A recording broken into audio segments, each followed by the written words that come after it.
준비합시다. 그리고 여기까지 와주신 때 감사도 드리고 또 주님을 위해서 기도하는 그런 마음 갖고 열심히 듣기로 다짐도 하면서 이제 와주신 상당히 바쁘게 지내시는 분인데 와주신 주님께 감사하면서 박수로 환영합시다.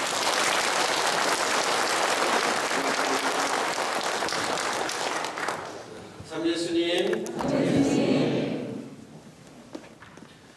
여러분 지난 수요일날 제2수요일날 이마의 죄를 받으면서 사순절을 시작했습니다.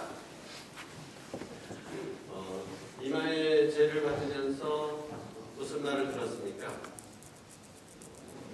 회개하고 복음을 믿으시오 그랬습니까? 아니면 사람을 불기니 흙으로 돌아갈 것을 생각하시오 그랬습니까? 뭐 들은 것 같아요? 뭐 들었는지 잊어버렸어요? 뭐 들은 것 같긴 한데 뭘 들었죠? 아이고 이런 친구들이 뭐라고 하셨습니까? 뭘로 하셨습니까? 나도 모르겠어.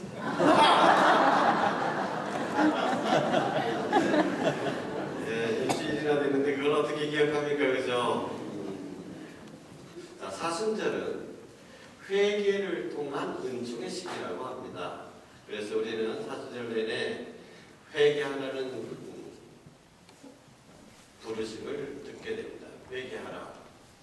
그런데 회개하라는 말을 들을 때 여러분 느낌이 어떠십니까? 회개하고 복음을 믿으시오라는 말씀을 들었을 때 여러분 마음 안에 이게 기쁜 소식으로 들렸습니까? 회개하라는 말은 좀 막 꾸짖는 것 같죠? 나를 단죄하는 것 같죠? 너 잘못 살았어. 비난하는 것 같죠? 이것은 우리가 회개하라는 이 말씀이 어떤 내용인지를 제대로 모르기 때문에 그래서 우리가 겪게 되는 혼란인 것입니다. 사실 회개하라고 하는 것은 너 나쁜 놈이야, 너 그렇게 살지만 너 왜 그렇게 살아 하고 손가락질 하는 것이 아니라 안죄하자는 것이 아니라 내 품으로 돌아오라는 초대의 말씀이죠. 그래서 기쁜 소식인 것입니다. 너 그렇게 살아보니까 진짜 좋더냐, 행복하더냐, 그거 뻔히 알면서 너 그렇게 계속 살래. 이제는 그 길에서 떠나서 새롭게 살자. 집 떠난 자식에게 너 왜 그렇게 고생하면서 사냐? 너 그렇게 돼지가 먹는 것도 제대로 먹지 못하면서 말이야. 내 아버지 집에는 먹을 것이 많은데 그래 아버지 집으로 돌아오라 그만. 이런 초대의 말씀, 사랑의 초대인 것이죠. 썩어서 냄새가 나기 시작한 죽은 지 나흘이나 지난 나자로 무덤 앞에 서신 예수님. 나자로야 나오너라라고 하는 이 부르심. 거기 네가 있을 곳이 아니야. 죽음에 머물러 있지 말고 어둠에 머물러 있지 말고 빛의 세계로 나와라. 생명으로 돌아오너라라고 하는 이 초대가 바로 회개하라는 말씀입니다. 회개하라. 근데 우리는 이 회개하라는 말을 단지 윤리적인 부족함이나 잘못을 지적하는 것처럼 들어버려서 속으로 움츠려들게 되고 자신감을 잃어버리게 되죠. 그리고 그릇된 죄의식 속으로 자꾸 달팽이가 속으로 들어가듯이 자꾸 안으로만 기어들어가게 만드는 것입니다. 그래서 우리는 이 회개하라는 말씀을 그냥 우리가 세상에서 알아들었던 그 말씀대로 알아듣지 말고 누가 말씀하시는가? 왜 그런 말씀을 하시는가? 어떤 말씀, 어떤 마음으로 그런 말씀을 하시는가를 이해하고 그 초대를 받아들여야 됩니다. 그럴 때 비로소 사순절은 회개를 통한 은총의 시기가 되는 것이죠. 사실 우리 교회는 회개를 남발하는 경향이 있습니다. 이 회개의 참된 측면, 밝은 측면, 되살려주는 측면, 새로 태어나는 측면을 강조하기보다는 사람들로 하여금 그릇된 죄의식에 살게 만드는, 그래서 회개하라는 말을 듣게 되면 이것이 복음이 아니라 단죄 단순히 말로만 여겨지게 되고 그러게 되면 마음이 움츠려들게 되고 그래서 자신의 부족한 점을 더 자꾸 찾아서 그늘진 곳으로 가서 하나님 안 계신 곳에 그 자꾸 마음이 아파지니까 괴로우니까 양심의 가책이 자꾸 되니까 하나님 앞에서 숨고 싶은 거예요. 자꾸 그런 얘기 들으니까 교회에 나오고 싶은 마음이 아니라 교회에 나가면 자꾸 부담스러운 거예요. 이것은 우리 모두의 책임이기도 합니다. 사실 저는 미사를 시작할 때 뭐라고 합니까? 자, 이 거룩한 예식을 합당하게 거행하기 위해서 우리 죄를 반성합시다. 미사 때만 하면 좋겠어요. 집 축성 가서도 몇십 년 만에 자기 집 하나 이렇게 겨우 만들어가지고 기쁨에 넘쳐 있는데 이 예식을 합당하게 거행하기 위해서 우리 죄를 반성합시다. 여러분 생각해 보십시오. 부모님 팔순잔치를 하는데 좀 거친 식당에서 이제 부모님 모셔놓고 팔순잔치를 하는데 식구들하고 했어요. 형님이 이제 저녁 먹기 전에 숟가락 딱 내밀고 잠깐만 숟가락 들기 전에 야 너네들 어머니 팔순잔치에 밥 먹을 자격들이 있는지 한번 잘 생각해봐. 밥맛이 나겠습니까? 미사는 잔치 아닙니까? 메시아의 그 잔치를 미리 보여주는 이 세상에 누릴 수 있는 천상의 잔치에 참여하는 것입니다. 그 상징입니다. 그런데도 우리는 이 자리에서도 이 자리에 이 식탁에 앉을 자격이 있는지 뭐 잘못한 것들 한번 반성해봐라. 어머니 팔순잔치에 그동안 집 떠나가지고 소식도 없던 놈, 그렇게 어머니 속을 썩히던 놈, 식구들 다 못 살리던 놈, 소식도 없다가 그날 그래도 얼굴 비쳤다고 합시다. 그럼 어떻게 합니까? 너희 그 자식이 안 그러죠. 잘 왔다. 무슨 밥이나 먹어라. 기꺼이 초대를 해줍니다. 근데 우리는 자꾸 잘못을 들쑥이는 겁니다. 그래서 이런 데 습관이 됐기 때문에 부모님들도 어린아이 2살 난 아이들도 저녁 기도를 하는데 자 오늘 생각과 말과 행위로 지은 죄를 자세히 생각한다. 그게 오늘 뭐 잘못했거든 뭐 있냐? 자 반성해봐라. 또 오늘 뭐 잘못했거든. 그거밖에 없어? 또 잘못은 또 있잖아. 신앙생활이 이렇게 되면 그야말로 우리 인생의 즐거움과 기쁨을 빼앗아 버리는 암적 요소가 되는 것입니다.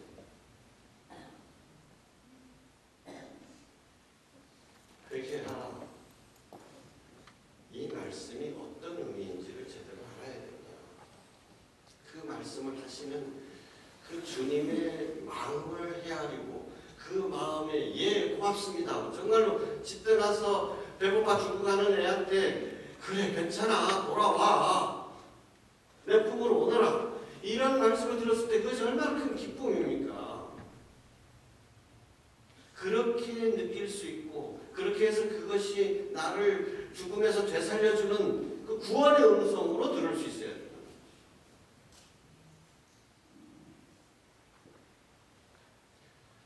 회개하라는 말씀은 하느님 사랑의 품으로 돌아오라고 하는 호소입니다. 내 사랑의 품으로 돌아오너라. 이 사랑의 초대에 응하는 사람은 구원을 받습니다. 그 사랑을 누릴 수가 있는 것입니다. 회개한다고 하는 것은 뭐냐? 하느님의 사랑에 돌아가기를 거절하는 겁니다. 그 부분을 회개해야 된다는 것이죠. 결국 가장 중요한 것은 우리가 하느님의 사랑을 믿느냐라고 하는 것입니다. 우리가 하느님을 믿고 있는 사람들인데 믿는다는 것이 중요한 것이 아니라 하느님을 믿는다는 것, 하느님이 어떻다는 것을 믿느냐, 어떤 하느님을 믿느냐 이게 더 중요하죠. 아직도 우리 신자들 머릿속에 심판하시는 하느님, 안죄하시는 하느님, 그래서 많은 경우로 우리의 일거수일투족을 살펴보시면서 뭐 잘못한 거 없나 감찰, 시찰하시는 하나님, 이런 인상들이 흔히 있다는 거죠. 또 부모님들도 애들한테 그렇게 가르칩니다. 너 잘못하는 거 하느님은 다 보고 계셔. 하나님 하면 어린이들이 어떤 느낌을 갖는다는 거죠. 근데 애들뿐만 아니라 우리 어른들도 다 커서도 무의식적으로 이런 하나님에 대한 인상을 가지고 있다는 거예요. 하나님은 사랑이십니다. 하나님은 우리를 사랑하십니다. 제가 지금 신부된 지 30년이 넘었습니다만은 처음으로 신부돼가지고 신창성당회를 갔습니다. 그때는 뭐 신부가 워낙 부족해서 보좌 신부도 못하고 그냥 바로 갔죠. 신부님이 그때 야 우리는 보좌로 고생했는데 니네는 보좌다라고 신창성당으로 갔는데 가보니까 워낙 그 사주관이 낡아가지고 밤낮 없이 쥐들이 운동회를 하는 겁니다. 근데 저는 고양이나 강아지 같은 걸 사제간에 안 키우겠다라고 결심을 한 바가 있습니다. 제 체험이 있었어요. 제가 부제 때도 되기 전에 신학생 때 그 왜 군대 안 갔다 와가지고 빨리 신부된 친구가 있잖아요. 그 친구를 한번 찾아가 신부되면 어떻게 사나 하고 그랬는데 가보니까 첫 번당이니까 아주 거기도 촌 중에 촌이었습니다. 근데 왜 가보니까 저 치와와 같은 거 조그만한 거를 키우고 있는 거예요. 그래서 저는 그때만 해도 요즘은 안 그런데 그런 거 보면 어떻게 좀 마음에 거부감이 많이 들고 그랬습니다.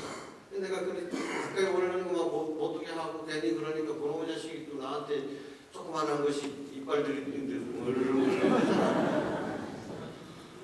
싸우지도 못하고 괜히 물리면 나만 손해고 막 불편했어요. 그래서 친구한테 내가 그랬습니다. 야 사지간이라 그러면 남녀노소를 불문하고 누구든지 편안하게 올 수 있어야지. 네가 이런 거 키우면 나같이 이거 강아지 싫어하는 사람 오지 말라는 얘기 아니야. 방생 치워라고 그랬어요. 그랬더니 그 친구가 하는 말, 야 난 뭘 모른다. 뭘 모르는데 나는 임마 진짜 뭘 모른다. 저 사무 방문하느라고 밤늦게 지친 몸으로 사제간에 올라 그러면 누가 집에서 나를 기다리기로 하나. 뭐 사제간에 불이라도 켜져 있나. 근데 이놈 자식은 내가 오는 걸 어떻게 알을지 저 잠깐 마당까지 쫓아나와서 나를 반겨주는데 나는 그 맛을 모른다. 그래서는 아무 말도 안 했습니다만 속으로 에이구 자식아 강아지한테 위로받고 살 바에는 차라리 장가나 갈 일이지. 나는 친구 때문에 절대 이런 거 안 키우겠다. 결심을 했습니다. 그 친구 되자마자 그 신창성당을 갔는데 아유 주방 아가씨가 신부님이 쥐새끼들 때문에 안 되겠습니다. 고양이를 키웁시다 이러는 거예요. 처음엔 안 된다 했습니다. 그랬는데 이 쥐들이 제일 많이 돌아다니는 곳이 또 어디입니까? 또 주방이라. 주방에 쥐가 하루 지나갈 때마다 이 제주시에서 온 도시 아가씨가 깍깍 하면서 막 죽으라는 거예요. 이제 아니 사람을 살려야 되겠다. 그래서 할 수 없이 그랬습니다. 고양이를 키워도 되는데 고양이를 키우더라도 그건 대신 네가 키우는 거지 내가 키우는 건 아니다. 그래서 그 고양이한테 고시성을 하사했습니다. 제주도 고시 고양이고 이름을 양이라고 지었습니다. 양이야. 나는 해줄 게 뭐 있어요? 그냥 내 무릎에 올려놓고 양이야 하고 쓰다듬어 주면 되고 뭐 먹을 때 생선 빽딱이 같은 거 주면 되고 그렇잖아요. 그러던 어느 날 한 달도 채 안 되는 것 같아요. 그런데 이 주방 아가씨가 새파랗게 질려가지고 집은 큰일 났습니다. 바로 가보십시오. 또 집은 일이냐고 가봤더니 그 왜 마른 오징어가 된 쥐 아시죠? 그 버스에 치이고 트럭에 치이고 해서 완전히 납작한 마른 오징어가 된 거를 2마리나 잡아다 놨어요. 거기다.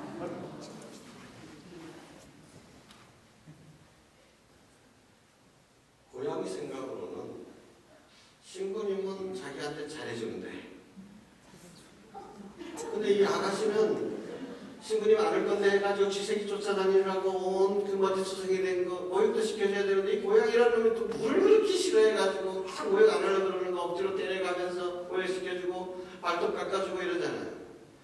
제 생각에는 신부님은 나를 애껴주는데 저녀는 나를 미워한다.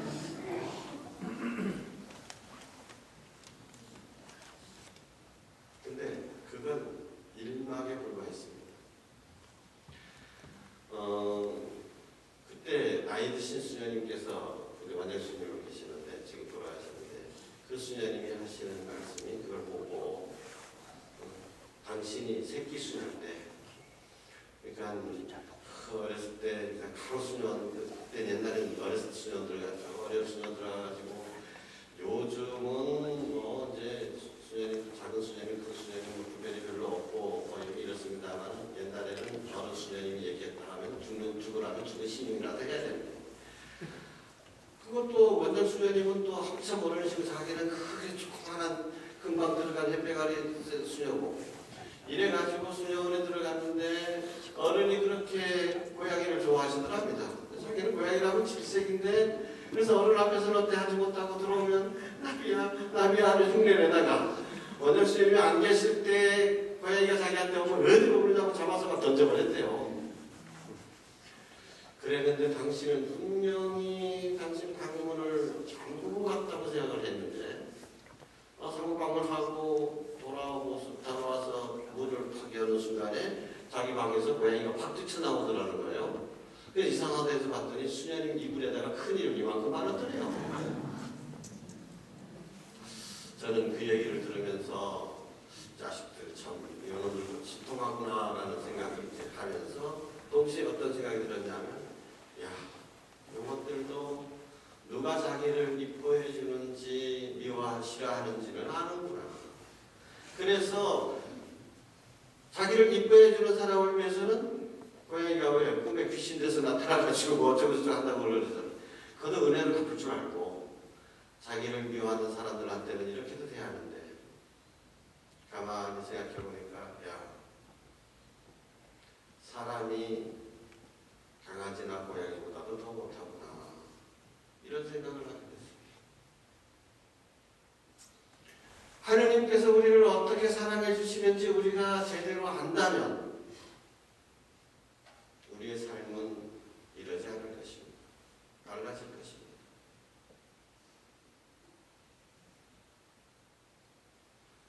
말 못하는 짐승이 아니라 논에 있는 벼도 옛날 우리 어른들은 이렇게 얘기했습니다. 논의 벼도 주인의 발자국 소리를 듣고 자란다. 똑같이 김매주고 똑같이 빌어주고 하더라도 주인이 사랑스러운 눈길을 먼저 잘 자라고 있나 왔다 갔다 하면서 걔들 어디 아픈 데가 없나 뭐 부족한 데서 없나 봐주는 그런 시선을 갖고 사랑받으면 벼들도 잘 자란다는 겁니다. 한 가지 더 얘기할까요? 제가 과약흥당으로 왔을 때 누가 서울로 이사 가면서 자기 집에 큰 그 어항을 놔두고 갔어요. 제가 원하지도 않았는데 그냥 와보니까 놔두고 갔더라고요. 금붕어를 키우는데 저는 그런 데 솔직히 관심이 없습니다. 뭐 이신가 보다 어신가 보다 그러는데 근데 첫날부터 아침에 일어나 보면 한 마리가 죽어가지고 배를 위로하고 둥둥 떠요. 다 이래가지고 왜 그러지? 터가 나쁜가? 그래서 근데 죽으면 이제 또 다른 데 불러가지고 또 고기 채워놓고 자꾸 죽어가요. 이상하다 했습니다. 그랬는데 그 다음에 주방 아가씨가 바뀌게 됐어요. 근데 그 아가씨는 그 금붕어 한 마리 한 마리에다가 이름을 붙여놓고 아이고 대리사야 너 너무 통통하다 너무 많은 다이어트 좀 해야 되겠다 이렇게 말을 걸면서 먹이를 주더라니까요. 근데 여러분 매일 죽어가던 금붕어가 그 아가씨가 바뀐 다음에는 어떻게 새끼가 그 조그만한 통에 그 새끼 노는 통 있죠. 거기 새끼들 알들이 부글부글 하고 그래서 남한테 분양까지 해줍니다. 왜? 털은 나쁜 게 아니었어요. 금붕어도요. 그냥 정말 사랑을 가지고 애정을 가지고 돌봐주느냐, 그냥 아이고 여러분들 때문에 그 일거리나 저거나 처먹어라 자식들아 그거나 바꾸면 이런 거 하고는 똑같은 걸 먹어도 잘하는 게 틀리더라고요. 요즘 어린아이들한테 부모님들 늘 신경 쓴 게 그거 아닙니까? 자녀들이 부모님의 사랑을 느낄 수 있게끔 해주는 거. 그래야 애들이 잘 자란다 해서 뭐 정말 사랑한다고 뽀뽀도 해주고 스킨십도 해주고 또 잘못해서도 괜찮아 하고 격려해주고 안아주고 그러지 않습니까? 그래야 정서적으로 안정이 되고 애착 관계가 정확하게 형성이 되고 그래서 자신감이 생기고 그래서 잘못했을 때 어려운 상황에서도 그걸 극복할 수 있는 힘이 생긴다는 거잖아요. 우리 영성생활도 역시 마찬가지입니다. 하느님께서 우리를 어떻게 사랑하시는지 얼마나 사랑하시는지를 우리가 제대로 깨닫는다면 우리는 부적적 영적 생활에서도 진보할 수 있고 성장할 수 있다는 것입니다. 그런데 우리가 맨날 10년을 신앙생활을 해도 20년을 신앙생활을 해도 다람쥐 채바퀴 돌듯 고해성서 볼 때고 맨날 똑같은 죄 고해하는 것도 이제 이렇게 고해성서 봐봐야 뭐 하나씩을 스스로가 맨날 똑같은 죄를 고백하는 거야. 하나도 나아지는 거 없고 변화되는 거 없고 왜 이럴까요? 하느님의 사랑에 대한 체험, 하느님의 사랑에 대한 확신이 없기 때문에 그런 것입니다. 그런데 그것은 하느님께서 우리를 덜 사랑하시고 사랑하지 않으시기 때문인가? 그렇지 않다는 거죠. 자, 여러분 하느님의 사랑을 믿습니까? 저한테 대답해 보십시오. 하느님의 사랑을 믿습니까? 네. 그래, 믿는다는 사람도 내가 보기에는 말로만 믿는 거지 별로 안 믿는 것 같아요. 하느님께서 우리를 사랑하신다라고 할 때 정말 그래 하느님께서 정말 나를 사랑하셔 이렇게 받아들이기보다는 하느님 정말 나를 사랑하실까? 네. 저분은 사랑할 거야. 저 형제님 그래 저도 열심히 하지. 이것도 열심히 하지. 매일서도 열심히 하시지. 신부님 공연도 잘하지. 봉사도 많이 하지. 근데 나는 에이,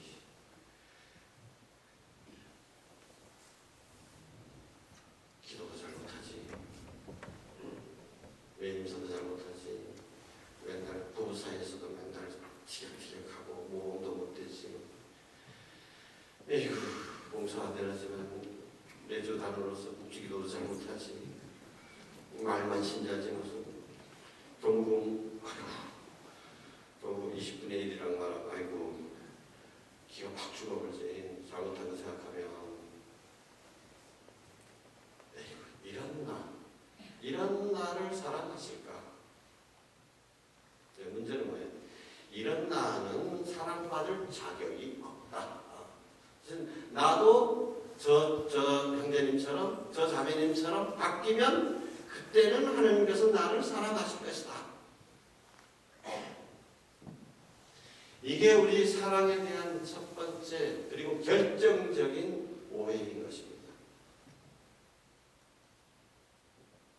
여러분 자녀를 다 사랑하시죠? 우리 이거 대답하고 여러분 자녀를 다 사랑하시죠? 네. 또 묻겠습니다. 왜 사랑하십니까?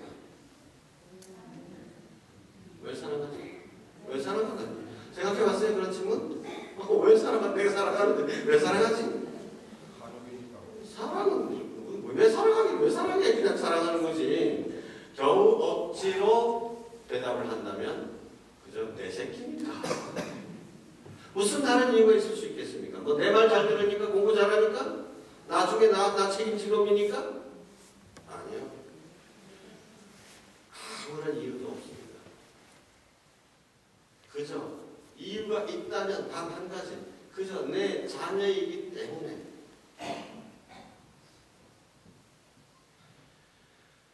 하나님께서 나를 사랑하십니다. 왜? 다른 이유 없습니다.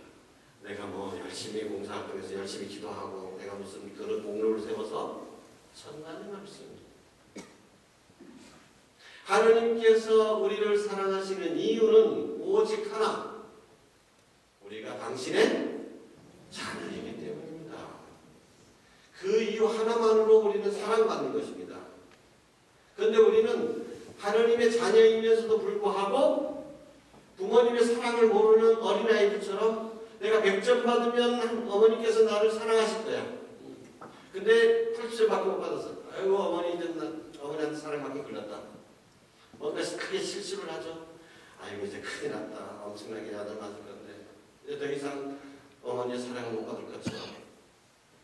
그래서 집에 들어오지 못하고 망설이다가 결국은 또 가출도 하고.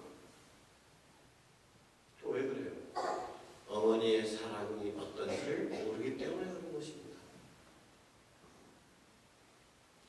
여러분, 어머니 아버지가 자녀 때문에 제일 황급하고 정신없을 때는 언제입니까? 자녀에게 문제가 생겼을 때입니다.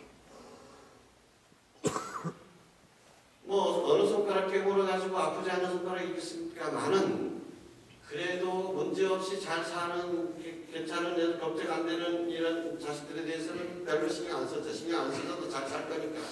근데 맨날 공부도 못하고 말썽 부리고 저거 어떻게 사라질 거고 이런 애 때문에 마음이 가는 거예요.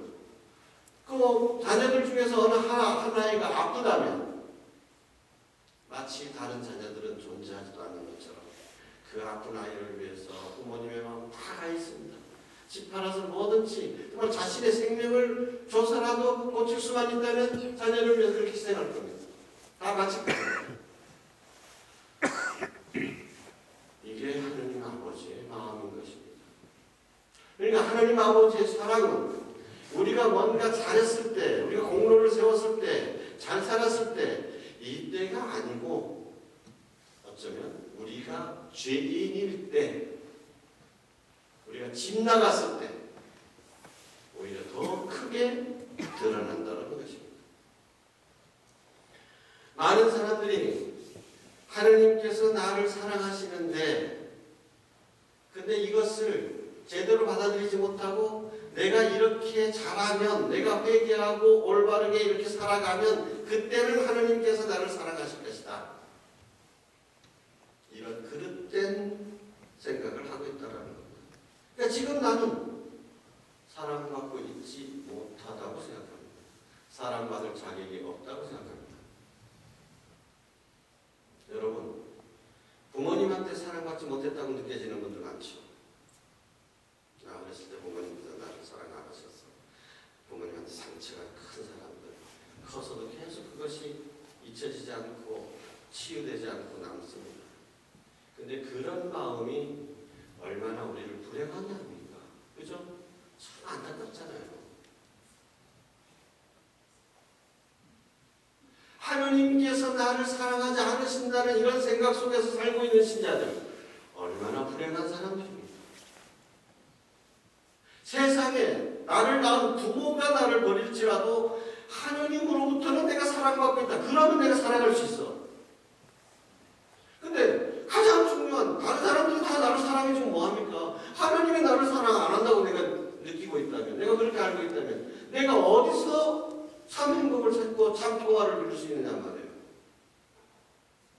근데 내가 하느님으로부터 사랑받을 자격이 없다. 하느님께서 나를 사랑하시지 않는다라는 생각은 잘못된 것이다.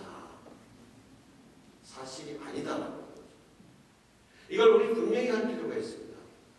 우리 신자들은 하느님 사랑을 믿습니까? 할 때 예 믿습니다 하면서도 비교적 과거에 하느님이 나를 사랑해 주셨다는 것은 믿기 쉽습니다. 아 옛날에 내가 지금 살아온 옛날에 하느님께서 나를 이렇게 사랑해 주셨어. 그래 그건 맞아. 고개를 끄덕이고 내 마음속으로 수긍을 합니다. 미래에 나중에 나를 사랑해 주실 것이다 라는 것도 믿음으로 그래 나를 사랑해 주시고 나를 버리시게 하겠나. 나중에 나를 사랑해 주실 거야. 미래의 사랑에 대해서도 받아들이기가 비교적 쉽습니다. 그러나 현재 지금 나를 사랑하셔? 에이 그건 아니야.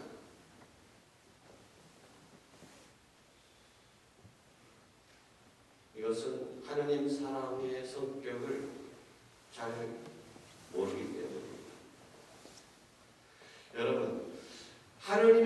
사랑에 대해서 한 가지 형용사를 한번 생각해 보십시오. 하나님의 무슨 사랑? 하나님의 어떤 사랑? 하나님의 사랑에 대해서 가장 적절한 형용사를 하나 보시면 어떤 것일까요? 하나님의 이런 분들은 어떻게 발표를 잘 안 하시나? 내가 너무 무섭게 생겼어요. 아무리 내가 인격적인 후손이긴 하지만은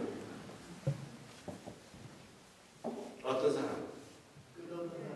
끝없는 사랑 좋습니다. 또 족하는 사랑이 좋습니다. 또 크신 사랑, 끝없는 사랑, 다 좋은데요. 공식적으로 여러분 주일미사 때나 평일미사 때 본기도에 하느님을 부를 때 어떻게 부르는가 한번 잘 보십시오. 앞으로도 계속해서 확인해 보십시오.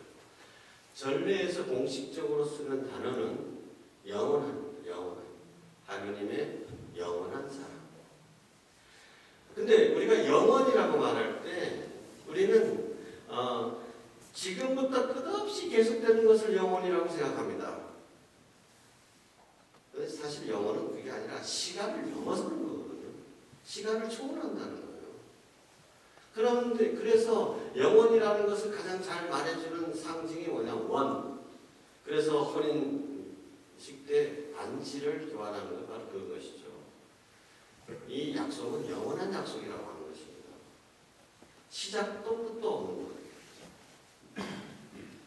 시작도 끝도 없다는 것은 과거와 현재와 미래의 구별이 없다는 얘기입니다. 하나님께는. 그러니까 우리 인간의 언어로, 이 부족한 언어로 굳이 표현을 하자면 영원하다는 것은 늘 현재라는 얘기입니다. 과거가 따로 없어요. 하나님께는. 미래도 따로 있을 수 없습니다. 늘 현재라는 거예요. 이건 뭘 말해주느냐? 하나님께서 우리에게 베푸시는 사랑이 영원하다는 말은 과거에도 나를 사랑해 주셨고 미래에도 나를 사랑해 주시지만 지금도 나를 사랑하고 계시다라는 뜻입니다. 이게 하나님의 영원한 사랑입니다. 영원한 사랑인데 과거에 사랑했다가 지금 사랑 안 하면 영원한 사랑입니까? 아니잖아요. 지금 사랑하는데 미래에 사랑 안 하면 이게 영원한 사랑입니까? 아니잖아요. 하느님의 사랑이 영원하다는 것은 과거와 미래에도 물론이고 지금도 나를 사랑하시고 계시다. 지금 나를 사랑하시는 하느님, 이게 하느님의 사랑이 영원하다는 표시입니다. 늘 변함없이 나를 사랑해 주신 하느님. 예전에도 나를 사랑하셨고 미래에도 나를 사랑해 주시고 지금도 나를 사랑하고 계시는 하느님. 이 하느님의 사랑에 대한 믿음, 이것이 우리에게 정말로 필요하다는 것입니다. 여러분, 하느님의 사랑이 영원하다는 것을 믿습니까? 네. 믿음으로 확실하게 대답하십시오. 여러분, 하느님의 사랑이 영원하다는 것을 믿습니까? 네.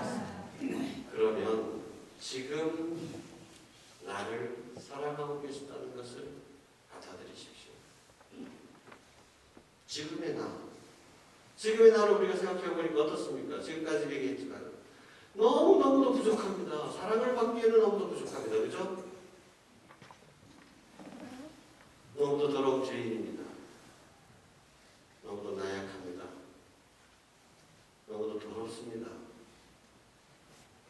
그럼에도 불구하고 하느님께서는 나를 사랑하신다. 그래서 이것이 기쁜 소식인 것입니다. 하느님께서 잘난 사람들만 사랑하신다. 그럼 그것이 무슨 기쁜 소식이 되겠습니까? 나 같은 사람한테. 그래. 하느님께서는 그렇게 죄 안 짓고 훌륭하게 사는 사람들만 좋아하시고 사랑하시고 그런 놈들 좋겠네. 사랑받는 놈들 좋겠네. 잘 보고 잘 살아가시고. 나는 사랑 못 받는데.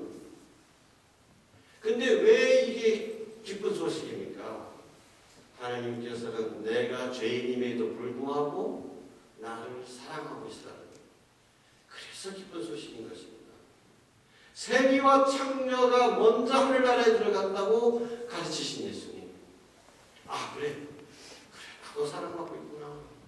내가 이렇게 더러운 가운데서도 그래 내가 나를 이렇게 하나님께서 부르시는구나. 내가 깨끗해서 나를 안아주시는 것이 아니라 내가 더러우니까 여러분 더러운 자녀들 그래서 놀고 오물 죽이고 한 애들 보면 어떡합니까? 애 씻고 돌아오라 해서 나한테 안고 오지마 이러십니까? 여러분이 먼저 안아가지고 여러분이 씻겨주잖아요. 깨끗하게 해주잖아요. 하느님의 이 영원한 사랑, 크신 사랑은 죄인에 대한 사랑에서 잘 나타나는 것입니다. 여러분이 자녀들에 대한 사랑이 제일 특별하게 뛰쳐나올 때가 바로 자녀들이 병들었을 때나 또는 집 나갔을 때 아니에요. 제가 서문성당에 있을 때 한 자매님이 면담을 왔습니다. 한참을 말을 못하고 계시더니 첫 마디가 신부님 제 큰 딸년이 가출을 한 지 석 달이 됩니다. 너무도 잘나는 집안이었거든. 근데 그런 일이 있으리라고는 상상도 못했어요. 신부님은 부끄러워서 얘기도 못했다는 거예요. 그래서 저는 그때 이럴 수가 있나 그러면서 저는 다짐을 했습니다. 아 이제부터는 이 자매님이 그 푸념을 참든 늘어놓을 거니까 상황인 만큼 내가 정말 잘 들어줘야 되겠다. 위로해줘야 되겠다. 마음을 굳건히 먹었습니다. 근데 이 자매님의 입에서 나오는 이야기는 나의 예상과는 전혀 다른 것이었습니다. 신부님 우리 아이가 집을 떠난 지 석 달이나 됐는데 이놈 자식이 이 추운 겨울날 길바닥을 헤매고 있는지 어디 이슬이라도 피하고 있는지도 모르는데 이 두 눈덩이가 무거워져서 잠을 자는 제가 싫습니다. 신부님 우리 아이는 지금 밥을 굶고 있는지 뭘 하는지 정말 물이라도 밥이라도 먹고 있는지 어쩐지도 모르는데 목구멍이 부도청이라 먹을 것을 꾸역꾸역 집어넣는 내가 밉습니다. 저는 그때야 정말 부모님의 사랑이라는 게 이런 거구나.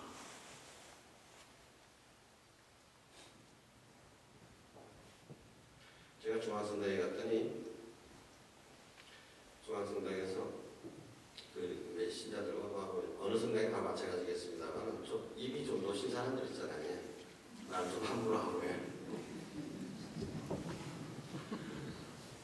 처음에 갔는데 그 식당 때 회식하는 자리였어요. 이런 말 저런 말 뭐 회식하는 자리가 특별히 주제가 있는 것도 아니고 이 말 저 말 뭐 하고 그러는데 저는 또 말을 많이 하는 편은 아닌데 남의 얘기 먼저 좀 듣고 하는 편인데 참 뭐 여기서 이렇게 하고 있는데 그분이 딱 하는 소리가 신부님은 아무리 나이 많이 들어도 아직은 어린애입니다. 뜬금없이 그런 소리를 하는 거예요. 그때도 50이 넘었는데 기분이 안 좋잖아요. 뜬금없이 무슨 어린애입니다. 그래서 내가 왜 어린애요? 그러니까 한다는 얘기 아이고 신부님 아무리 나이가 많아도요 애 낳고 키워보지 않으면 아직 어린애입니다. 아이고 그래요 하고 난 기분 나쁘게 그냥 넘겨버렸는데 이런 부모님들의 이야기를 알고 나면서 그래 내 이름은 철자가 들었지만 아직도 철들려면 정말 그렇습니다. 그래서 여러분들이 애 키울 때 딸들이 그렇게 괴롭히고 너도 애 낳고 키워봐라 임마 내 심정을 알 거다. 그래 애들 몰라요. 나중에 애 키우면서 우리 어머니가 나를 키울 때도 이 심정으로 키웠을까 그렇게 되는 거잖아요. 저 부모님이 정말 그렇게 우리를 사랑하고 계신 것처럼 하나님께서 우리를 그렇게 사랑하십니다. 중앙성당에 있을 때 좀 늦게 아기를 낳은 자매님이 계셨어요. 맨날 안고 다니잖아요. 내가 참 주체가 없습니다. 가입형 안 때되는 무겁지 않습니까? 아이고 신부님 어제가요 떡을 샀는데 떡 냄새가 향기롭습니다. 그거 거짓말 아닙니다. 똥 싼 거 봐도 즐겁고, 내가 잠자는 거 봐도 즐겁고, 내가 꿈속에서 그냥 잠자면서 몽알몽알 하는 것도 즐겁고, 온통 기쁨이라.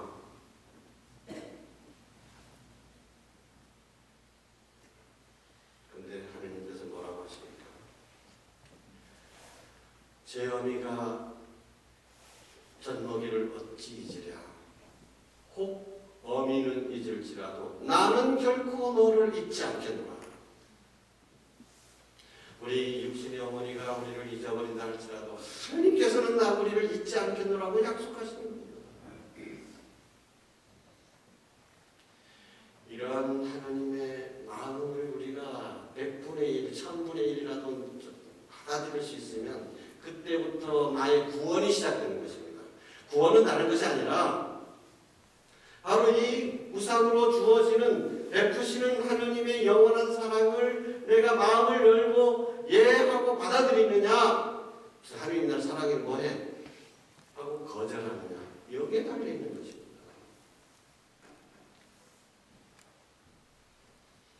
하나님 사랑을 믿지 못하게 만드는 나의 결점들, 나의 부족함, 나의 게으름, 나의 죄악들, 그것이 인간적으로 생각할 때는 사랑받기에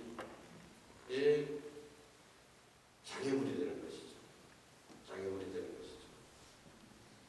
그러나 하느님의 영원한 사랑 앞에는 장애물이 될 수 없다는 것입니다. 아까 말씀드렸죠. 하느님의 사랑은 우리가 집 따라갔을 때, 길 잃었을 때 더 분명히 드러난다.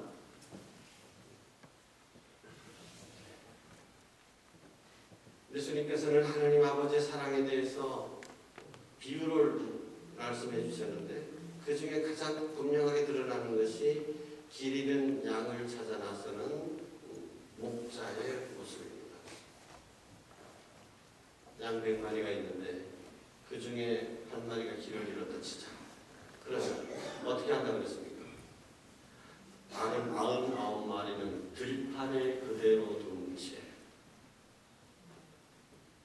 마치 사랑 안 하는 거죠.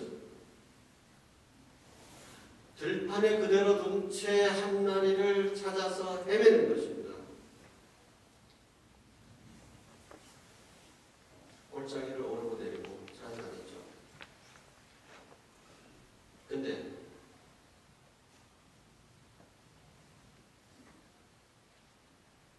보통 우리가 착한 목자 그림을 보면, 상본을 보면요, 새끼 양, 어린 양을 어깨에 메고 있습니다.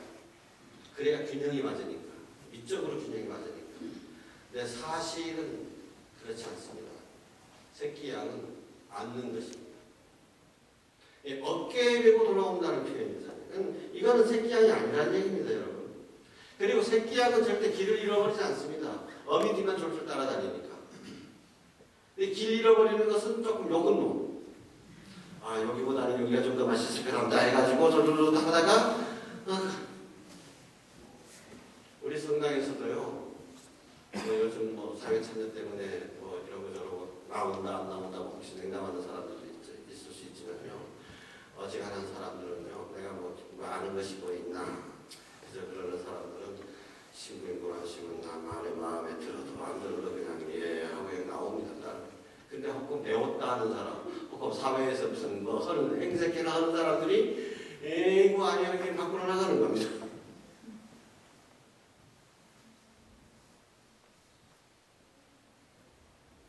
다 큰 양. 몸무게가 얼마나 되는지 혹시 아십니까? 큰 양들은요 7, 80kg에 달합니다. 7, 80kg. 아무리 건강한 사람이라도 7, 80kg짜리 어깨에 매면 얼마나 무겁겠습니까? 얼마나 힘들겠습니까? 그것도 평탄한 일도 아니고 포장도로도 아니고 그걸 어깨에 메고 오는 겁니다. 길 잃고 헤맬 때 그 양을 찾으면 목자가 아이고 이놈 새끼들 왜요? 절대 야단치지 않습니다. 어떻게 하냐? 양은 겁이 많은 동물이라 일단 자기가 길을 잃어버린 것을 알게 되면 무서워서 꼼짝 못한다는 거예요. 발을 움직일 힘도 없대요. 그러다가 목자가 오면 목자가 여기서 나를 부르잖아요. 부르면 자기가 할 수 있는 일은 아무것도 없습니다. 왜? 하고 울면서 나 구해주세요. 목자님 나 여기 있어요. 제발 좀 구해주세요. 이러고요. 그럼 목자를 와서 안아주고 너 걱정 말아주지. 걱정하지 마. 이제 됐다. 내가 왔다. 그래서 어디 지킨 거 있었으면 싸내주기도 하고. 그래서 부들부들 떨려서 걷지도 못하는 놈이니까 어깨에 메고 돌아와서 어떻게 한다고 그랬습니까? 아이고 이놈 때문에 내가 오늘 하루 종일 고생만 많이 했네 하고 나 빨리 피곤하니까 자자. 자기 안 옵니다. 어떻게 한다고 그랬어요? 이웃 목동들을 불러서 나와 함께 기뻐하자.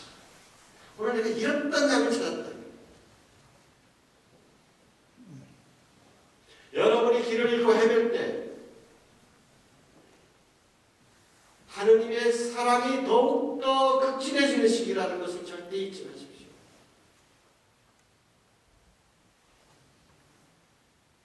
내가 길을 잃고 헤맬 때 하느님께서는 내가 헤매는 것보다도 더 극진한 마음으로 나를 찾아 나서신다는 것을 잊지 마십시오. 나를 결코 버리시지 않습니다. 에이고 한 놈 사라졌구나. 벌써 어쩌게 나 한 놈이나 잘 키워야지. 절대 이러지 않습니다.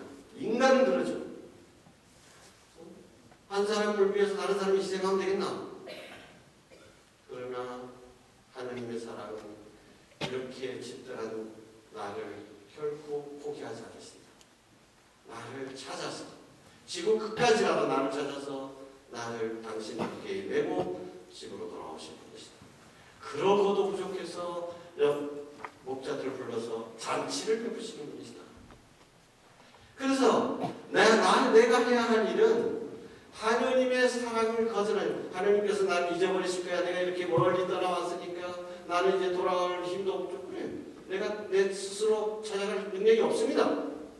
목자가 찾아오지 않으면 난 죽습니다. 근데 목자가 나를 찾을 거냐 안 찾을 거냐? 에이 이제 포기하실 거라기나 한두 번 집 나가서 해주죠. 나를 찾아 나서시고 나를 찾기 위해서 얼마나 애쓰고 계십니까? 그리고 나를 발견함을 얼마나 기뻐하시는지. 그래서 어떤 성인은 이렇게 얘기했습니다. 하나님께서는 지금이라도 나를 위해서 필요하다면 당신의 외아드님을 다시 한번 이 세상에 보내셔서 십자가에 내어주실 만큼 우리를 사랑하신다. 이 하나님의 사랑을 믿으십시오. 하나님의 사랑을 마음으로 받아들이십시오. 죄악은 그분께 문제가 안 됩니다. 우리가 지금까지 어떤 죄를 지었는지, 지금 어떤 죄 상태에 있든지 하느님의 사랑은 변치 않습니다. 왜냐하면 하느님의 사랑은 전체로서의 사랑이기 때문입니다. 우리 인간들은 누군가를 사랑한다 할지라도 좋아하는 면, 사랑하는 면이 따로 있습니다. 싫은 면이 있어요. 우리들이 서로 사랑합니다. 사랑하는데 자기 나 사랑하지? 그래. 나의 사랑스러운 점 얘기해봐. 이런 점은 사랑스러워. 나한테 싫은 점 얘기해봐. 이런 것은 좀 싫어. 그러면 사랑스러운 면은 내가 그대로 받아들이죠. 하지만 싫은 면은 싫은 면이야. 전부로서 받아들이지 못합니다. 근데 그것을 서로 사랑이라고 믿고 있지만 사실 그런 사랑은 사랑이 아니죠. 그것은 팬이라고 말할 수 있어요. 팬. 갑자기 무슨 팬 얘기하시나. 이 팬이라는 것은 어떤 연예인에 대한 팬, 이렇게 스포츠팬에 대한 팬, 이런 게 팬을 말하는 것입니다. 제가 옛날에 선동열에 정말 열렬한 팬이었습니다. 얼굴도 저랑 비슷하게 생긴 것 같고. 선동열은 착해요. 누나가 수녀님입니다. 그래서 자기 번 돈 가운데서 많이 교회에 기부도 많이 했죠. 좋은 일도 많이 했죠. 그리고 또 국보급이다 해가지고 저는 그때 혜태 아닙니까? 제가 광주신학교를 나오면서 이 광주 사람들 눈어리진 거 이걸 저도 알았기 때문에 정말 야구로라도 광주 사람들이 좀 위로 좀 받았으면 좋겠다는 그런 마음이 안타까운 마음이 많았어요. 공 하나 던질 때마다 제가 감독 이상으로 이번에는 높을 거 던질 건가, 높은 거 던질 건가, 낮은 거 던질 건가, 정말 뭐 그렇게 공 하나하나에 신경을 씁니다. 근데 야구가 언제 시작합니까? 보통 6시나 6시 반쯤 시작한다는 거. 그러면 한참 이길까 말까 할 때쯤 되면 미사 들어가야 돼. 그럼 적어도 신부가 적어도 20-30분 전에는 성당에 와서 고해서라도 주고 준비도 해야 될 거 아닙니까? 못하는 거라. 수단 입으면서도 보고 시켜보고 그러다가 문 닫지도 못한 거 문틈으로까지 이렇게 보고 갑니다. 그래서 미사할 때 주님께서 여러분과 함께 말을 하지만 서동열하는 삼천자만이가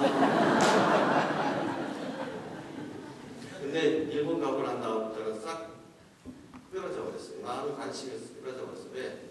일본 가서도 계속 잘 던지면 누굽니까? 괴물 유현진처럼 잘 던지면 계속 볼 건데 처음 가서 엄청 두들겨 맞았거든요. 에이 이제 남편 안 한다. 관심 다 끊어버렸어요. 이런 걸 팬이라고 하는 겁니다. 잘 나갈 때는 마치 지가 이긴 것처럼 최고 하다가 맨날 좀 시험이 그만둬라 집사면서 팬이라 말하는 이렇게 욕하고 하고 던지고 막 이런 게 팬이라. 내가 진짜로 팬에 머물지 않고 진짜로 사랑한다면 전동열이를 내가 사랑한다면 어떻게 얘기했어요? 또 일본 가서 그렇게 두들겨 맞을 때 아이고야 어쩌면 내가 뭐라도 좀 도와주고 싶은데 내가 할 수 있는 게 뭐 있어? 아이고 한라산 구렁이가 좀 타는데 구렁이나 잡아서 다녀보니까 어디 뭔가 하게 되잖아요. 못했을 때 내 기대에 어긋났을 때 그때 내가 진짜 사랑하는 건지 아닌지가 드러나는 겁니다.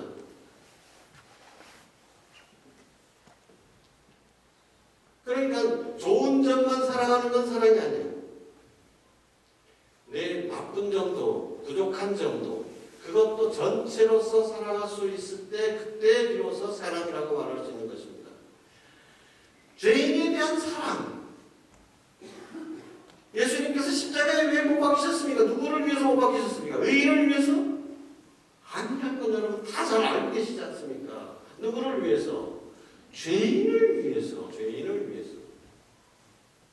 죄인이기 때문에 우리가 사랑받는 것입니다. 정확하게 얘기하면 사랑은 뭐뭐 때문에 사랑하는 것이 아니라 뭐뭐심에도 불구하고 우리가 이렇게 더러운 죄인임에도 불구하고 이렇게 나약함에도 불구하고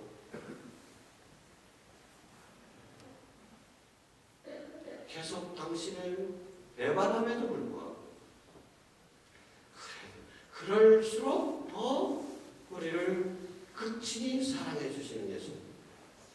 그래서 우리에게 필요하다면 십자가에 이르기까지 십자가에서 당신 자신을 못 박이시고 마지막 피 한 방울까지도 우리를 위해서 흘려내 주실 만큼 우리를 사랑하신다.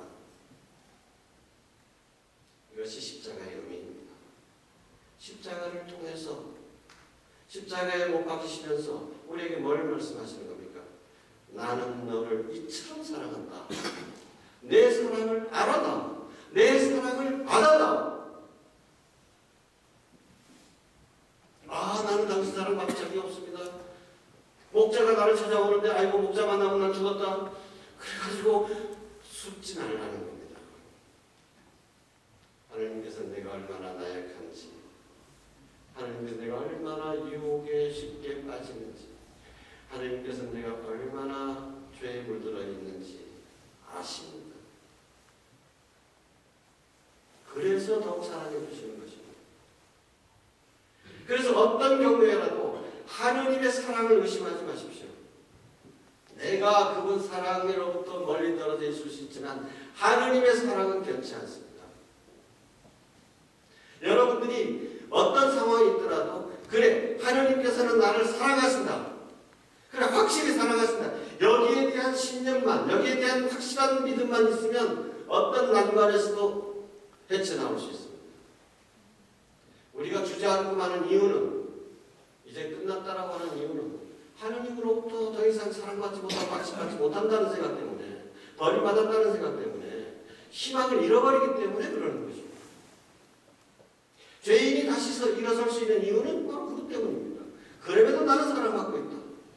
그래서 다시 일어설 수 있는 것입니다. 다시 아버지의 집으로 향할 수 있는 힘을 얻을 수가 있는 것입니다. 그래서 여러분들이 고난을 겪게 될 때, 아까는 죄에 물들었을 때, 죄 중에 있을 때 얘기 드렸지만, 다른 고난에 들었을 때 여러분 회의에 접하게 돼요. 하나님 나를 사랑하신다는 거예요. 이게 진짜 사랑하는 거 맞아? 금방 우리가 좋지만, 이거 내가 뭐 잘못했다고 내가 이렇게까지 고난을 겪어야 되느냐? 내가 왜 이렇게 다른 사람들로부터 핍박을 받아야 되느냐? 내가 뭐 잘못했다고? 잘못한 일이 있을 때, 자기가 판단을 잘못했다고 자기 잘못을 느끼고 있을 때는 하나님 그렇게 크게 원망 안 합니다. 근데 나름대로 열심히 기도도 하고, 열심히 봉사도 했고, 열심히 헌금도 했고, 열심히 남도 도와주고, 뭐 이랬는데, 아유, 덜가닥 사업이 망해버린다든가, 집안이 크게 누가 아프다든가, 뭐 이렇게 큰 일이 일어나면, 그다음부터 딱 여지없이 하나님 내가 뭘 잘못했다고 하나님 나한테 이러시냐? 왜 이런 일이 나한테? 왜 이런 일이 나한테? 이 질문을 하게 됩니다. 왜 이런 일이 나한테 이러지나? 하나님이 나를 사랑하는 것이 맞나? 내가 그렇게 기도했는데도 내가 뭘 잘못했나? 그렇게 믿어지지 않을 때라도, 그렇게 회의가 들 때라도 여러분 마음속에 늘 간직해야 될 것, 여러분의 느낌상으로는 그것이 잘 와닿지 않을지라도 여러분의 의지로라도 꼭 기억하고 되살려야 될 것, 하나님은 그래도 여전히 나를 사랑하신다. 이런 상황 속에서 야 이마 하나님이신 거 뭐냐, 하나님이셨으면 너 옆집에 성당도 안 다니고 냉담하고 뭐 조당거리는 아이들도 너보다 더 잘 사는데 너 빛으로 성당 댕겨봐야 더 얻은 거 뭐냐? 옆집 아이는 저 고3 때 저 성당도 안 다니고 해도 저 서울대학 들어가신 뒤 너네 아이는 뭐 크게 했는데도 이만 뭐 재수하고 뭐 하나님이시면 이래도, 그러니까 정말 마음으로는 하나님이 나를 사랑하신다는 게 느껴지지 않죠. 그러나 잊어버리지 말아야 될 것, 내 이 머리로서라도 그래도 하나님은 나를 사랑하신다. 계속 나한테 일깨워줘 보십시오. 그러면 빛이 보입니다. 빛이 보여. 짙은 어둠 속에, 동굴 속에서, 사방이 꽉 막힌 어둠 속에서, 도저히 헤어나갈 수 없는 깊은 구름통 속에서 내가 빠져 있다고 느껴지는데도 내가 하나님의 사랑을 내가 믿고 있는 한, 내 느낌이 아니라 내 의지로서 믿고 있고 그것을 놓치지 않는 한 계속 붙잡고 있으면 끝이 보입니다. 그리고 그것이 나에 대한 무관심 때문이 아니라 나를 내 어떤 잘못 때문에 나를 벌하시는 것이 아니라 어떻게 나를 더 좋은 길로 한 단계 나를 더 높여주시기 위한 단순한 시련이었다는 것을. 그래서 우리는 믿음으로 정말 도저히 하나님이 나를 사랑하신다는 거 받아들일 수 없고, 그런 상황 속에서 이빨을 깨물고 입술을 깨물고서라도 주님 저는 당신의 사랑을 믿습니다라고 고백하는 거예요. 그럴 때 즉시 마음의 평화가 옵니다. 주님께서 우리를 그냥 오래 우리가 견디지 못할 정도로 시련 속에 내버려 두시지 않습니다. 넘어지나 하면 그때 붙들어 주십니다. 이끌어 주십니다. 난 더 이상 못 견디겠다 싶을 때 그때 바로 힘이 되어 주십니다. 아 그렇구나. 하나님이 나를 떠나버렸다고 생각하는 순간들이 있습니다.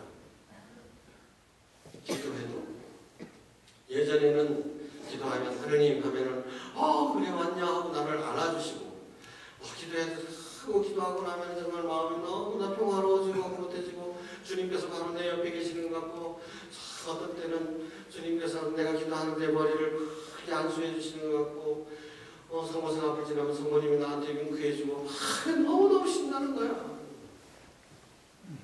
근데 하나님 아무리 불러봐도 대답도 없어.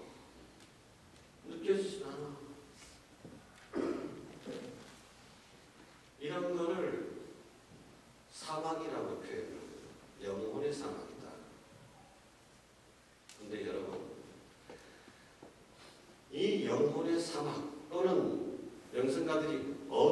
암이라고 부르는 이 시기를 맞게 되면 여러분 오히려 기뻐해야 됩니다. 왜? 그걸 통해 가지고 한 단계 더 깊은 하느님의 사랑 속으로 들어갈 수 있기 때문에 그렇습니다. 그 과정을 통해서 하느님께서 그렇게 우리를 이끄시는 거죠. 또 어린아이들 젖댈 때, 요즘은 젖대는지 저는 어떻게 젖대는지 잘 모르겠습니다. 제가 배운 바로는 어머니가 여기다가 조명내 고양이가 고양이 딱 걸렸어요. 그래서 애가 배고프니까 뭐 주나저니까 네 뭐라 봤는데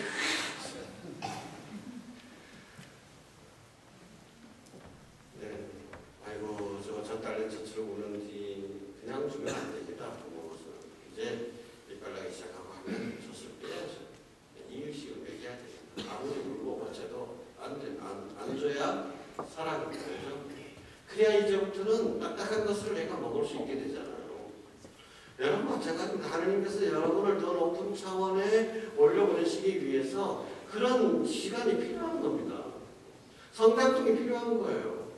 그래서 그때 애는 엄마 왜 나한테 젖 안 주냐고, 엄마 나를 미워하느냐고, 뭐 엄마 나 진짜 엄마 맞아 이러더라도 그래 안 믿더라도 할 수 없다. 그래야지. 그래 하나님 나를 사랑하신 거 맞습니까? 하나님 정말 계시기를 한 것입니까? 우리가 그렇게 울부짖으면서도 머릿속으로는 있지만 그때 느낌으로는 전혀 오지 않죠. 그죠? 하나님께서 그런 달콤한 느낌을 빼앗아 버렸으니까.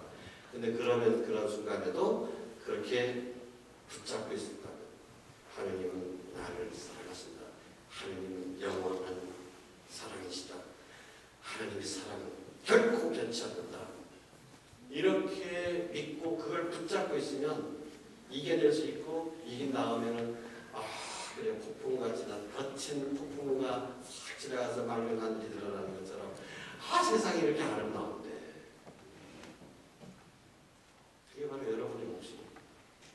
자, 40년 동안 회개하라고 하는 것은 무슨 말? 하느님 사랑의 부르심에 응답하는 것이다. 하나님께서 잘못을 지적하기 위해서 그러는 것이 아니라 우리 보고 잘 되라고 이제 빛으로 나와 빛 속에서 살라고 얼음 속에 꽁꽁 얼어붙어 있지 말고 찬란한 봄볕으로 나와서 세상을 틔우라고 새롭게 살라고 아버지의 품으로 돌아오라고 우리를 초대하시는 것이다. 이런 초대에 우리는 감사합니다. 나를 불러주셔서 감사합니다. 이런 나를 불러주셔서 감사합니다. 그래서 내 잘못을 보지 말고 내 부족함을 보지 말고 내 더러움을 보지 말고 내 죄악을 보지 말고 뭘 바라보라? 나를 부르시는 하느님을 바라보라. 나를 바라보시는 하느님의 눈을 바라보라. 그럼에도 불구하고 우리가 양심의 같이 크게 잘못을 저질렀다고 할 때는 계명을 크게 어겼다고 생각할 때는 아무래도 하나님 사랑을 믿기가 어렵죠. 정서적으로. 그죠? 그때 여러분 기억하실 것. 도움되기 위해서 한 말씀 드립니다. 베드로 사도가 마지막 만찬 때 주님께서 너희들을 전부 다 나를 배반할 것이다 라고 했을 때 큰 소리칩니다. 주님 섭섭한 말씀 그렇게 하십니까? 나는 주님을 위해서라면 목숨마저 내놓겠습니다. 큰 소리를 칩니다. 예수님께서 목숨까지 내놓겠다고 너 오늘 가지고 이전에 3번이나 나를 배반할 것이다.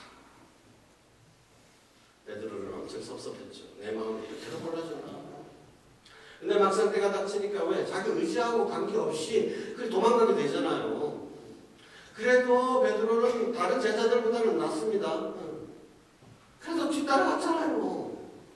뒤따라갔는데 헌맹세까지 해가면서 예수님을 내가 낮춰서 봅니다. 뭔 소리 하냐. 맹세하기 나 모른다. 그때 다시 울죠. 근데 육가복음에 보면 예수님께서 그때 베드로를 쳐다보셨다고 했습니다. 쳐다보셨다. 또는 바라보셨다. 여러분이 한번 생각해 보십시오. 묵상해 보십시오. 그때 예수님이 베드로를 바라보는 눈길, 그 시선, 어떤 표정이었을까? 아이고 자식아, 너 뭐 아까 금방 머리 냈었나? 목숨까지 바치게 경례를 지금 그래. 근데 그럴 줄 알았다. 이렇게 비하, 무시. 너희네 자식, 너 어떻게 그럴 수가 있어? 탄핵?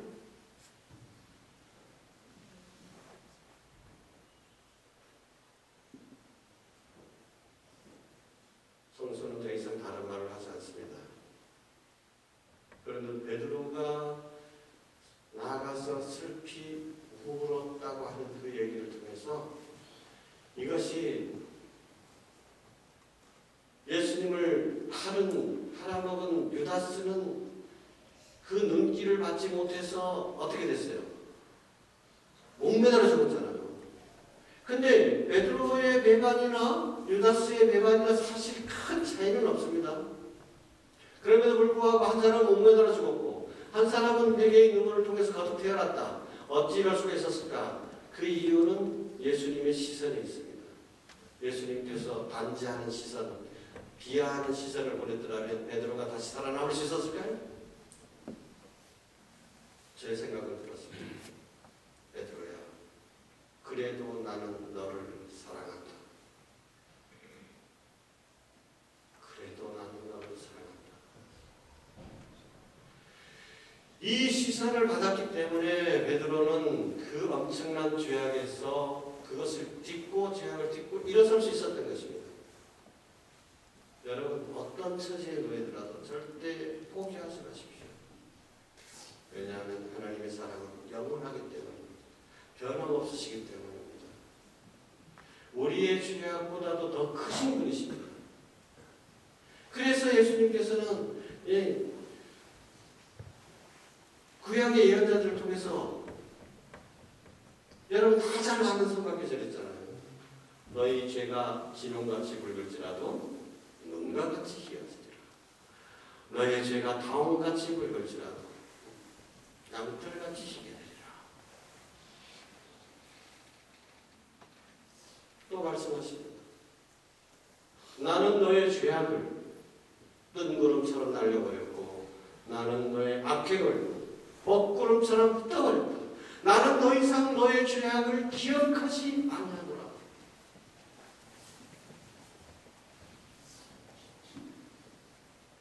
또 말씀하십니다. 보라, 내가 모든 것을 새롭게 한다. 새 눈이 돋아나는 것이 보이지 않느냐? 죄악은 우리에게 걸림돌이 되지 않습니다. 오히려 하나님의 사랑을 믿고 받아들이는 사람에게는 죄악은 우리에게 예수님께로 더 높게 뛰어갈 수 있는 든든한 디딤돌이 되어주는 것입니다. 문제는 내 죄악만 바라보느냐, 내 어두운 면만 바라보느냐, 내 결점만 바라보느냐. 그러면 결점에 파묻혀서 죄악 속에 파묻혀서 죽고맙니다. 멸망합니다. 우리의 구원의 가능성은 뭐냐? 내 죄악을 바라보지만 나를 바라보지 않고 나를 구원하시는 하나님을 바라보는, 나를 위해서 그렇게 사랑으로 모든 것을 내어주시는 예수 그리스도를 바라보는 것입니다. 그때 구원이 시작되는 것입니다. 구원의 비결이 다른 것이 아닙니다. 여러분, 하늘나라에 올라가기 위해서 수없이 등산 연습을 하고 암벽 등반을 하고 무슨 체력을 단련시키고 기술을 연구하고 이게 아닙니다. 믿음으로 구원받는다는 것이 바로 이것입니다. 여러분의 행동은 이 믿음에서 하나님의 사랑을 여러분들이 받아들이면서 거기서 새싹에 도달하고 열매가 맺게 되는 것이지, 이것 없이는 아무것도 못합니다. 여러분이 아무리 열매를 맺으려고 해도 이루어질 수 없는 것입니다. 사순절. 그래서 여러분들이 많은 결심을 하죠. 이렇게도 하자, 저렇게도 하자. 다 좋은 것입니다. 다 성령께서 여러분 마음 안에서 불러일으켜 주시는 감흥입니다. 따라 하십시오. 그러나 가장 근본적인 것은 뭐냐? 우리 마음의 중심에 있어야 될 것. 하느님은 나를 사랑하신다. 하느님은 나를 영원히 사랑하신다. 내 너도 아프지 않을 나의 귀한 둥이, 너는 내 마음에 드는 내 아들이다. 주님께서 다른 사람 두고 하는 얘기가 아니에요. 내가 변화됐을 때만 하는 얘기가 지금 나를 두고 그냥 하시는 말씀입니다. 너는 내가 사랑하는 아들, 내 마음에 드는 아들이다. 우리는 그렇습니다. 내가 이렇게 하나님의 사랑을 받고 있다는 것 때문에, 이런 확신 때문에 우리는 당당하게 살아갈 수가 있는 것입니다. 시련을 만나도 용감하게 이겨낼 힘이 생기는 겁니다. 100만 사람이 나를 다 죄인이라고 손가락질해도 그래 좋다. 그래도 하나님 앞에서 난 당당하고 떳떳하게 살아갈 수 있는 거예요. 그래서 당당한 눈에서 나오는 떳떳함, 기쁨, 나 자신에 대한 이제 내가 사랑받는 자신, 내 자신의 정체에 대한 자존심, 자긍심이 있는 거예요. 여기서 기쁨이 솟아나오게 되는 것이고, 이런 기쁨과 이런 평화는 세상의 그 무엇도 빼앗지 못하는 여러분 자신의 몫이 되는 것입니다. 아멘. 아멘. 감사합니다.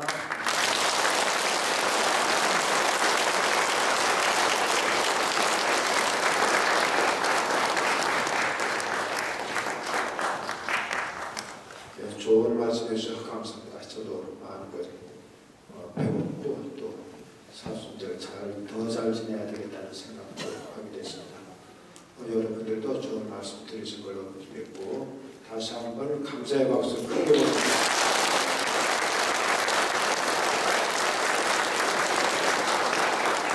와주신 여러분 감사드리고, 우리 사순절이 참 사랑의 은총의 시기라고 하는 사순절에 사랑의 주님의 하신 사랑에 감사하면서 우리도 사랑의 삶을 살아가기를 다짐도 하면서 아침 기도를 영광송합니다.